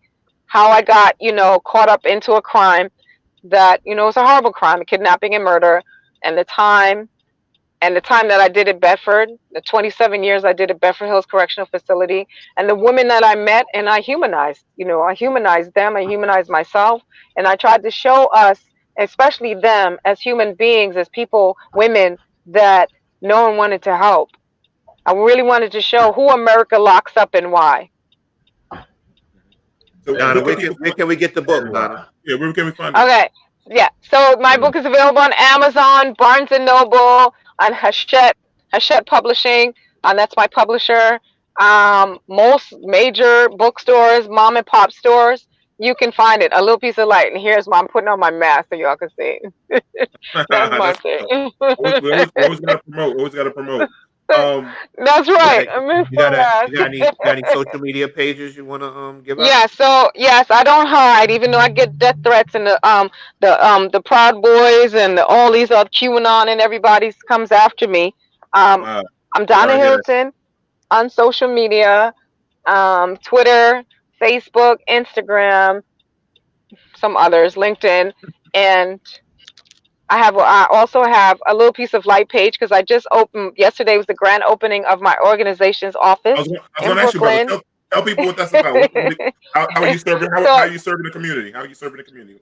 Yeah. So I started when I came out. Right. I started it came organically doing the work. I was doing it inside, so I started doing it out here. But one of the things I maintained was that I was going to do my best to highlight and uplift the women and girls that continue to be overlooked, and so I created an organization finally to focus on women and girls who suffered abuse, trauma, violence, and incarceration. And so we have a headquarters in Brooklyn. We're also located in LA. and where we focus on policies that are specific to women, but people overall, because we're doing some stuff now to get rid of this electoral college and all this other stuff. We try to make sure during this time of COVID, it's been really hard. So we were fortunate enough to be able to help get PPP equipment to the women in the prisons, and also food, because food was short. We've done it out here for the community, the women who are impacted out here as well, because we're the most underserved, again, the most underserved community. I got one more question before I let you go. So, you had a lot of black people speaking about how bad Kamala Harris is, and Joe Biden with the 94 crime bill, which also had to have Republicans and Democrats, and you had the Black Congressional Black Caucus, and you had the preachers, and you had the community activists, Absolutely. all for this in 94. So what do you say to people that like against Kamala Harris and Joe Biden, and they saying they're not for black people, they want to lock us up, and all those other things? What are your thoughts? Well, I'm gonna say this. So I was in the video, the We the People, right? The opening of the DNC, and the last night, 5 years from now, what is it that we see? So I chose to do it. I'm not a fan of the things that Biden, a whole bunch of them done. But one of the things I'm going to say is right now, our very lives are on the line. We have an opportunity with this one where we get them in to be able to create the system that we want, right? To put people in places that we want and we need them to be. We don't have an opportunity with this demon. We don't have an opportunity with 45. There's like absolutely no way you can really believe that. And I've heard some brothers on the gram and other places talk about, oh yeah, well, Trump is my dude. He gave me $1,200. He didn't give you anything. No. He didn't give you anything, and he still doesn't want to give it to you. And he's just doing that so he can get your unwoke self to like, oh, believe in the white savior. First of all, we have this mentality that we think that white people, oh my God, if there's no white people, and then it's not going to happen. It's not good. Like, we don't need that. Kamala Harris, whether she's African American, I'm not African American, right? But I'm black as black.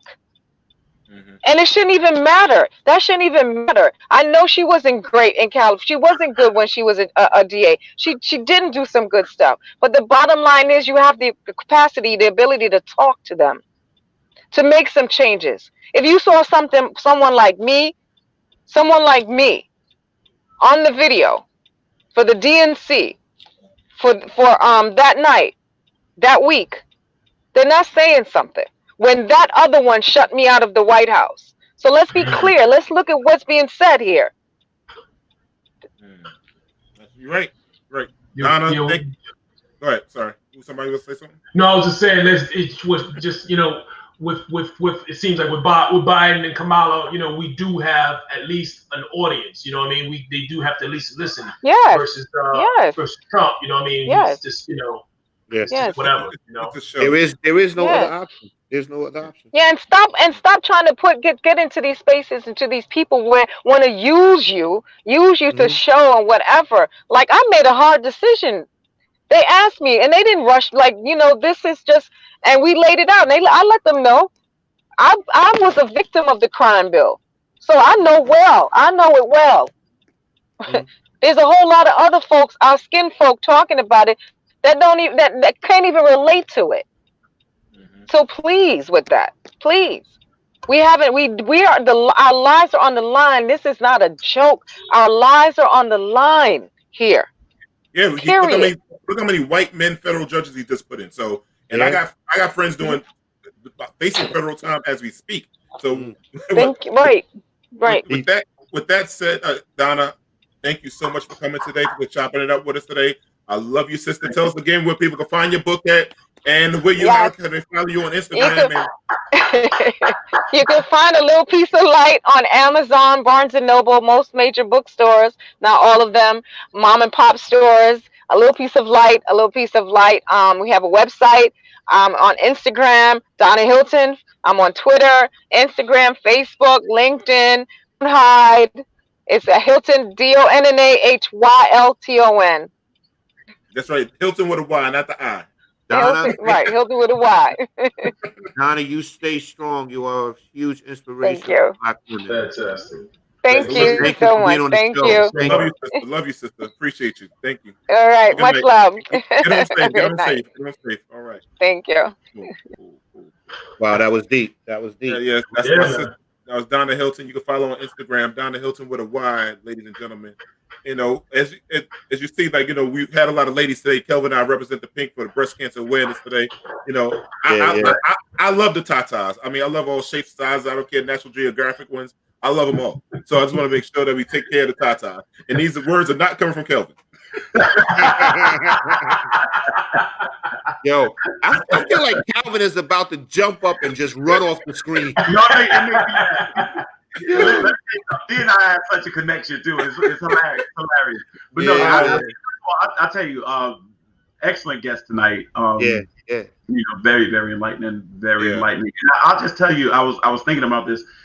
You know, do you ever get exhausted just being Black? Do you just get exhausted knowing that you are always swimming up against the current, no matter what? It's never a reprieve. You know what I wanted to start? I had an idea. I wanted to start racism off day, not the whole year, just one day where a racist would say, look, you know what I'm saying? We say, let the racist today, don't follow me around the store today. You do it tomorrow. Today, take off. Just one day, no racism day. That's all. Not saying you don't have to be racist. You just don't have to practice. It's like alternate side of the street parking. We're going to suspend racism today. If we can just get one day. You know, good luck with that, Calvin. Being Black is like running a marathon and you're not in shape for it, right? Yeah. We wouldn't even know what to do with it, man. I'm telling you, man. That'd be a day, man. I would love to see that. I don't think it ever can happen. Not in this country. Nah. You know, this country was built on racism. That's right. It was built on. So, you know, this is the COVID-19 year and everything like that. So we had a lot of people dealing. How did everyone handle the COVID-19 relationship things? Have you ever seen people breaking up? Like COVID-19 was very stressful. You had the kids at home. Before you had a break when you went to work. You had your at work wife. Not me. You know, that was a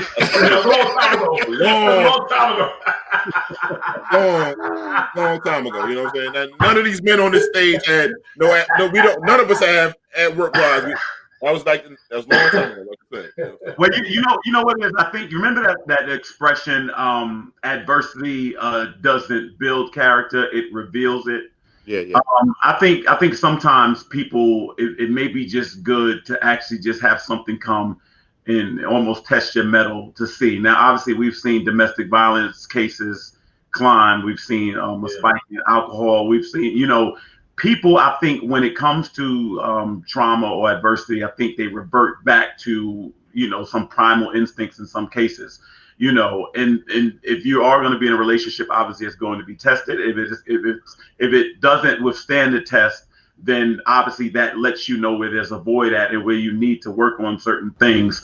I don't think it's great to just say, all right, well, I think what happens is when you go through certain things, it impairs your judgment. So there are certain people that, you know, I remember a woman told me, she said, I married my husband because of what he wasn't. He wasn't abusing me like the last person. He wasn't, you know, hitting me like the last. So in other words, she just opted basically to try to get to the ground level. And so if something pushes you to a certain situation, so if COVID if you needed COVID to make a strong relationship, that may be something you need to find out why. And if COVID tore your relationship apart, then you need to find that out why also. Yeah. Mm-hmm. Well, I'm gonna tell you right now, COVID revealed something in my marriage.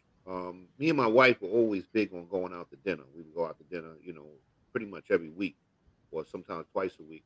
But then we couldn't do that. So we basically spent time at home and, you know, chilled in the backyard, you know, entertained ourselves. And then when you're forced to be with somebody, it's going to test if you really built for that relationship. You know what I mean? But the thing is, I'll be honest with you, me and my wife made fun of it. We had fun with it. We sat in the backyard, we talked, we laughed, we had conversations about things that we normally didn't have. You know what I'm saying? So to be honest with you, it opened us to each other. You know what I mean?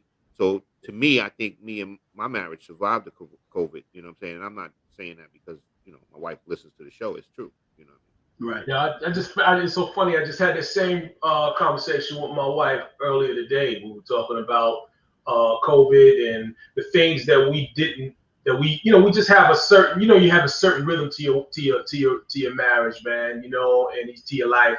And our thing is just, the kids will be off to school, and then we'll steal an hour or two, in the day. You know what I mean? It was just like, she's doing her thing on her business, and I'm doing my thing. And I say, hey, honey, let's go to lunch, right quick. You know what I mean? And do something, and you get that little time in. And that kind of helps us until we, kind of navigate the stresses in life, until maybe we get a chance to go away on a vacation or something. But now all of that is gone. And all those stresses are just still there, and they just kind of, you know what I mean? It's almost like you get a chance to almost shower, wash it away, for a little while, and we haven't had a chance to kind of wash things away in the normal way that we normally operate. You know what I mean? So, and I think also sometimes people realize that they love someone that they don't get along with, and I think that is, certain things can camouflage it. Certain things can disguise it. I remember when I think Chris Paul was talking about, you look at some of the athletes, you're on the road every other day, or you're on the road for a couple of weeks and things like that. Then when there's a lockout or something like that, and you're home all the time, they realized, they were saying that some of the wives was like, you need to go back and play ball. Like you being here, this marriage doesn't work with you being here all the time. It works because your schedule allows you to go away a lot, and then I don't have to deal with you in some situations. But that's the thing, it's a disruptor to your normal, it's like life. You have a normal pattern, and you know what I mean, to your life. You know what I mean? And when something comes along and takes that thing off, now you got to figure out a whole new way in some instances to live with one another. You know what I mean? Right. The thing with the NBA guys, he's away, so they truly don't even know, but because they don't spend a lot of time with each other, they don't really know if they're compatible for each other. They don't find out till after retirement. You know what I mean? That's when they're gonna find out. When you got to spend a lot of time with the person. You had basketball season to get you away from it, so you really don't truly know if you're compatible for this person or if you guys can mix or not. But I said this in the first segment. I told you guys. I said it can't always be about going to the party. You got to be able to go to the funeral too. You know what I mean? So you guys got to be compatible enough to know that when things are good, you're good. And guess what? When things are bad, I should turn around and you should be standing right there too. You know what I'm saying? And then vice versa. When she turns around, I should be standing there. And that should go for friendships during the COVID-19. Absolutely, D. The thing is, I know who I can call. I know who I can turn around and going to be there. You know exactly. And I had a lot of people helping me out through my sickness and everything like that. And that really showed who's your real friends and stuff like that. Like, correct. Adversity who's checking on you? Yeah. Adversity and tough times should show you everybody that's in your circle who they really are. Correct. I know somebody put that on the bottom that success reveals, more than adversaries, but I disagree with that. I think adversity is going to reveal people's true character. It's going to reveal your true character. Because who's going to be there when you really need it, man? When you really need it. Show up, Exactly. Yeah, everybody shows up when you got a pocket full of cash, man. Correct. And you're doing all right. When you're having a cookout, when you're having a party, everybody's there. Everybody's there right on time. Yeah, but let's stop. See what's up. So let shit hit the fan and see who's there. That'll tell you the truth. Yeah, no doubt, man. I'll be there. I got you, man. I know you there, D. I got you, buddy. I got $5 on every mission that we go on. So now, with that, here goes another thing. Like one thing I've been missing, and for this since COVID is like going on trips. We can have guys and girls also do these guys and girls trips. So long time ago, I took on a lot of the guys trips, and guys and ladies travel different, man. So I had homeboys that would stay in some like Motel 6 joints. They look on how many bed bugs might be compared to that's what we figure out to sleep on. And I got many stories. I got stories of my man Sam and a whole bunch of stuff. So what do you miss? Do you miss the guy trips? And how do you feel about your lady going on guy trips? And guys going guy trips now? I'm gonna let y'all single dudes handle that because. Yo, Derek, me and you in the same game. Guy trips don't exist, brother. Let me tell you something. Long time ago. I'm gonna keep it 100%. A long time ago. I keep it 100. I can't go on no guy trips. Not being married. It's not, and that's just not the way it's going to be. Because now of course when I was single, we went on some guy trips or whatever. Yeah, we went everywhere. Yeah, that's a long time ago. And I tell you, we tore it down too. Hey. Nah, I mean, long time ago, D. A long time ago. Let me ask this question because this was a subject of a great debate many years ago that I had. So we had this discussion. I was at a friend's house, and she was married. I mean, I think half of the place was married, and when she got married in St. Martin. So I took two of my friends. Now, there's these two friends. These guys were married. I wasn't married. So we go to St. Martin. And she says to me, your friends should have never even been there without their wives. So I was like, why not? I was like, we just, they just came, hanging out and all this stuff like that. She's like, you don't understand how marriage works and all this stuff like that. So it became this big issue. Like, and so one of the guys was saying, because his wife wanted to go on a trip with her girlfriend that she had known since they were in like second grade. When they turned 40, they wanted to go on a trip together. He's like, my wife's not going nowhere without me. And I thought that was absolutely ridiculous. So I asked the dude, I said, look, so if we had tickets to the Super Bowl and we got a couple of guys to go and That's a different story. Okay, that's a different story. But again, the Super Bowl is not here. And so, because my thinking was, conventional wisdom is if somebody is if it's for the purpose of a person being faithful, they could do that anywhere, or they could be unfaithful anywhere. So my thought was, if you're going to say that my spouse or significant other can't go away without me, and I'm not saying this is your situation, I'm saying if you're going to say that for the purpose of you don't trust them being away, if that's the purpose, then I think that's just frivolous. And so it was a big argument that broke out where people were like, no, you shouldn't go anywhere without your spouse. And then those of us who aren't married were told you don't get it because you're not married. Yeah, Kelvin, it's not 100% about being this Kelvin. faithful. Kelvin, I'm sorry. Kelvin. No, in some European circles, that's how they pronounce it. Yeah. I apologize, brother. But the thing is, it's not necessarily about being unfaithful. The thing is, it has to do with putting a certain type of energy into your marriage. If you start to do a lot of things separate, then eventually you will be separate. You know what I'm saying? So the thing is, now, of course, if you came into some tickets for the Super Bowl and I've been to a Super Bowl before, I'm telling you right now, you have not lived. That is the ultimate sporting event. You know what I mean? And I saw the Giants in the Super Bowl. Wow. And they beat New England. So, yeah, you official. Yeah, I'm official. Yeah. My life is amazing. You know what I'm saying? But anyway, it's about putting a certain type of energy into your marriage. You know what I'm saying? Because like I know friends that used to go to certain events every year when they were single. And then all of a sudden they wanted to continue to go to these certain events when they were married. Yeah, and I remember being that guy that's saying, and I was still single at the time, I said, I'm telling you right now, dude, you married, that's going to be a problem. Okay, you can sit here and act machismo with me all you want, but that's going to be a problem. And sure enough, when you got back, that's when you saw the problems because a little bit of insecurity kicks in. What were you doing? Where were you at? Who were you with? And then you're with a whole bunch of single guys and then you're married. You know what I'm saying? So, women start to talk, your wife's friends or girlfriend's friends start to put things in her head. You know what I'm saying? Depending on where you go, they may say, hey, guess what? You know what they do there. You know what I mean? That's why men go there. So it creates a very bad energy in your marriage. You know what I'm saying? Right. Not saying that I can't completely go nowhere. Like you said, you come with some tickets for the Super Bowl. Guess what? I go to my wife. I said, "Yo, this is a once in a lifetime opportunity."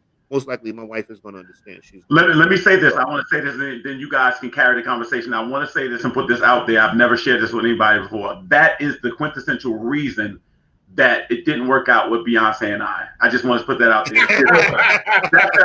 A lot of people in the media got it misconstrued or whatever like that. That's the reason the distance to travel was a big thing. But I'm sorry, I digress. Go ahead. No, it's all right, Kelvin. I just from experience, like you've been holding on to this thing with you and Beyonce for a very long time. It's time to let it go, Kelvin. It is. It's time to let it go. I'll say this on the real. If TMZ approaches you, she moved on, Kelvin. She has moved on. I know. I'm in favor. I wanted that because after the twins were born, I figured that. let that woman go, Kelvin. Let her go. Hey guys, let me ask you a question.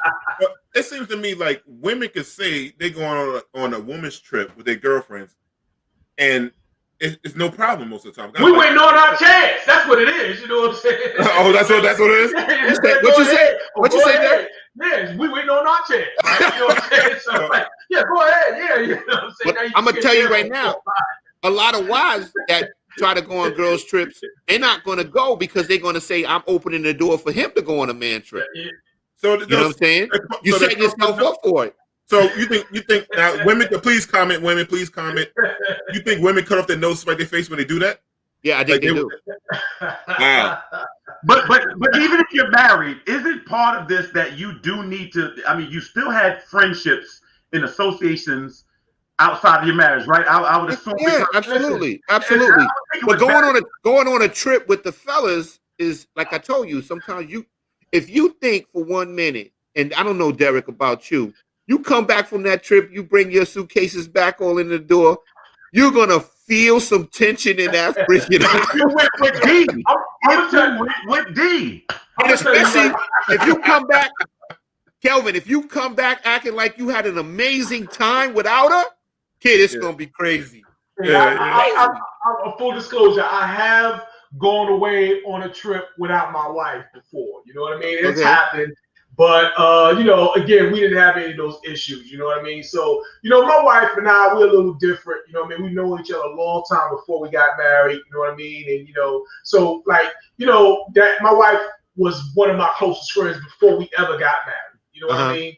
So before we ever even started dating, you know what I mean? So it's a little difference, you know what I mean? So I really enjoy going away on a trip with my wife, you know what I mean? A lot of times when we go away, that's when I have my best time, you know what I mean? She's with me, so we're a little different. Yeah, we're a little different, but no, but I just, if I went away, it would not be an issue, and it was not an issue, you know what I mean? I just had to make sure I missed her a little bit. How long were you going? I can't even remember, man. Matter of fact, I was hanging with Sam. He was down in with him, man. So yeah. Long time ago. That was a long time ago. Yeah. Me and my wife travel a lot. A couple different places, but it's all good though. You know what I mean? It's like you do have certain, maybe I can kind of see it. Maybe that if you have a healthy relationship, you know what I mean. You should, there should be, shouldn't really be a real issue, you know what I mean? My wife is going away without me, and it was not no issue, you know what I mean? Someone wrote, if we have trusted if we trust each other, why is it an issue? No, it's not really an issue. It's not really an issue. Like I said, it's not a trust issue. It's not about a trust issue. It's not. No. But it is an energy issue. Like I'm trying to tell you, Derik is saying it. It's an energy issue. The thing is this: you come back, you was with your homie. Now the thing is too, I need to let this out here too. If you go on a trip with like 2 or 3 other married guys, then you most likely you're going to get away with that trip. That trip is okay. You're going away for a couple of days, and like I said, you found somebody got some tickets to the Super Bowl or whatever. But you go hanging out with your old friends that's single or whatever. That's going to be your wife is going to point that out. I would say most wives. So it's mostly if your single friends or your married friends invite you. It's a difference. Yeah, it's a difference between the single friends and the married friends. Me and you know that best. No question. I said D, me and you know that best. Because the thing is, every girlfriend or wife that they have this issue with a certain friend of their husband or their boyfriend. They do. So now, who was that friend, Rodney, for you? No, I can't say who that was. No, we never say all the names, man. We don't say no names. No dry snitching. No dry snitching. I know you got a friend. You got a friend. No, but the thing is, I want to say that friend is not in this. No, that friend's not here. But the thing is, using your wife or your girlfriend has issues with certain friends, right? Because they vibe them or they seen them do shit or whatever. And basically, if you say I'm going to hang out with that friend, she's only going to think negatively. You know what I'm saying? So the thing goes up a little bit. Yeah, exactly. So the thing is, compared to if I say I'm going somewhere with D, compared if I'm going somewhere with him, it's a difference.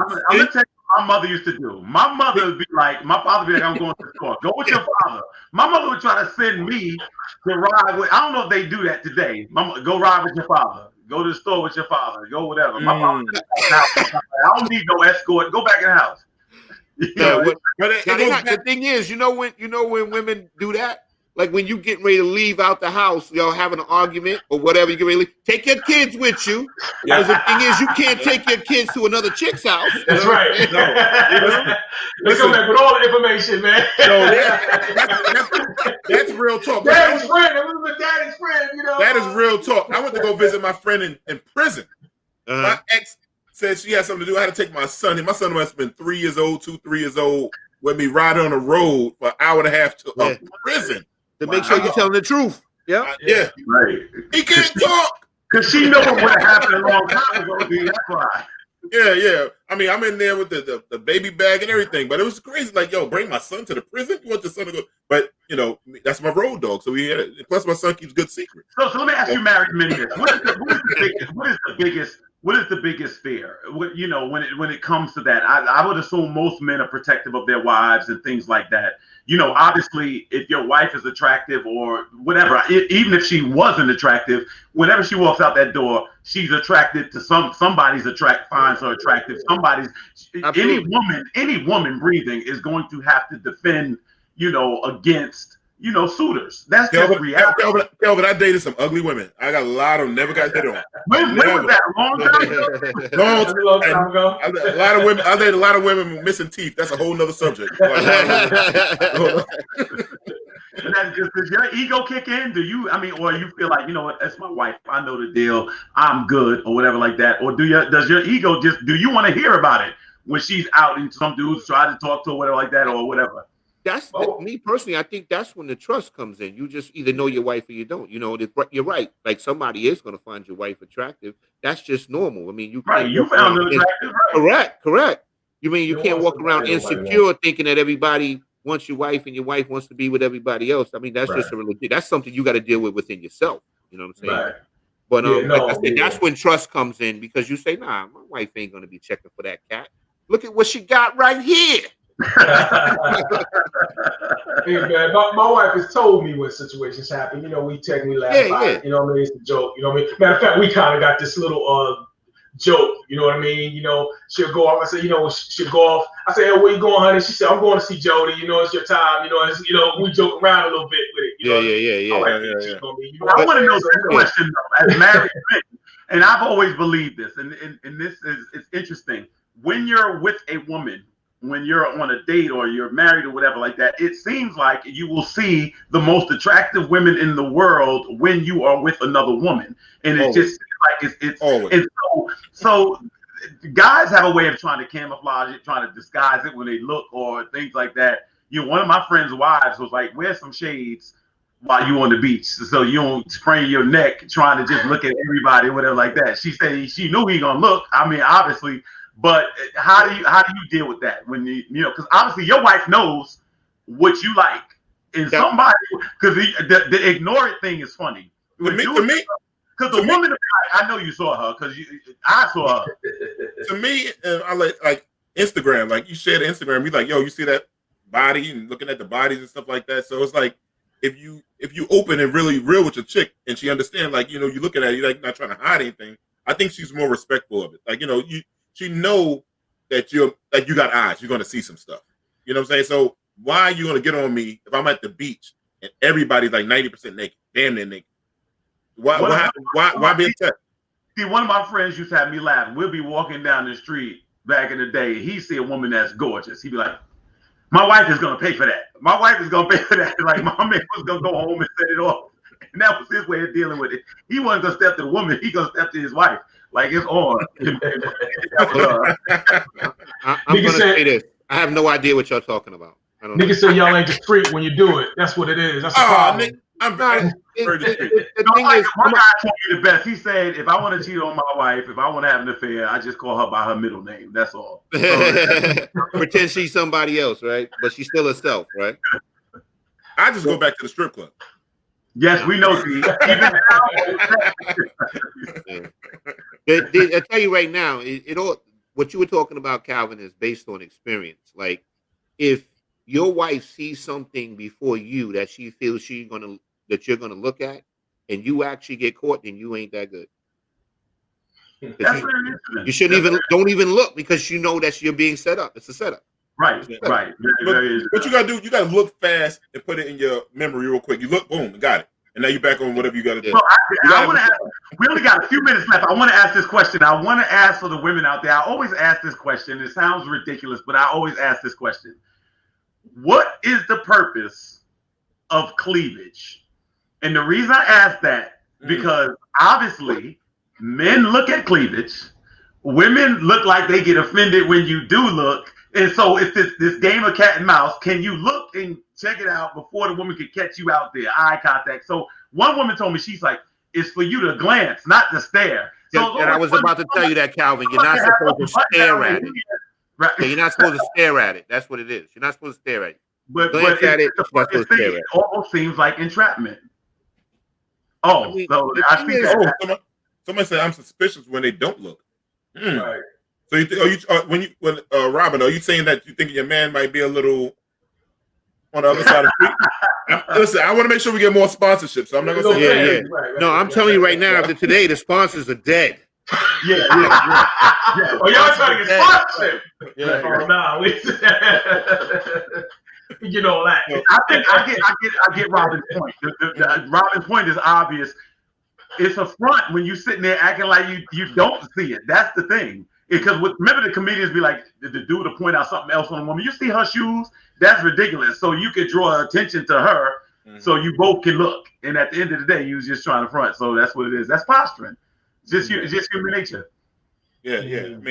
I mean, listen, you got some cleavage. I'm gonna look. Like I said, I haven't seen a bad breast in my life. They all look good to me. You know, the stay right there's the 5 baby deep dress, National Geographic. I love them all. Big ones, little ones, gigantic, great aunt titties, all kind of stuff. I love them all. He said great aunt titties. No, the one with the wait a minute. The eyes with the flapping arms, those things. I love them. The next time I go, when we open up again, and I try to go to a church and preach, they're gonna tell me you can't come just because you know it. It don't even matter if you said it. You just can't come. You're guilty by association, Kelvin. Man, you got the out here looking crazy, man. I know, man. I know. The words are coming out of my mouth, not Kelvin. Now, this was good, guys. We had a good show tonight, man. I mean, I really appreciate the good topics. Like, I want to thank again Promise Batista, our girl Donna Hilton, our sponsors, everyone. Like, you know, we'll be back again next week for Chopping It Up. I hope you could join us. Please like, share. We're on Facebook and on YouTube. I'm going to tell one thing, like black men, we need to always tell each other that we love each other. So I love you, Kelvin. I love you, Derik. I love you, Rodney. I want you guys to be safe. Love you, brother. Wrapped in love. If I could, I'll kiss you on the cheeks. You know what I'm saying? Because, you know, we are in a manly way. Right, the manly way. Even though I'm wearing pink. I'm wearing pink, but you know. Yeah, you gotta change that pink shirt, but brothers, I love y'all. It is an honor working with y'all, and I'm just happy to be part of this, guys. Thank you. And we shout out everybody that viewed tonight. I have some friends on there, my friend Marsha and Robin and the crew. Everybody, love you guys. And to the gentlemen, listen, I would never ever work with anybody but you all unless there's a certain dollar amount that a dollar amount that you can get to Beyonce with. Yeah, you can get to Beyonce with. She said, "Let me upgrade you, baby." Kelvin, you gotta let it go, man. You gotta let it go. You gotta let it go. We're gonna talk about that behind the scenes, man. I'm gonna counsel you, all right? Hey, Kelvin, listen, I date a lot of women in my head. I might go on a trip with so not Lathan tonight. We might go somewhere tonight. I don't know where we're going. We gotta figure out where we're gonna fly out to. I'm rich in my head too. Yeah. I just want to say shout out to our first and probably last sponsor. Thank you. C-Monts. C-Monts. Thank you very much. Yeah. Please come back. Please come back. All right. Guys, I love you guys, man. Love See you you next week. All right. Peace. Thanks to everyone for checking us out. Like and follow us on YouTube and Facebook. Peace. That's right. Later, y'all.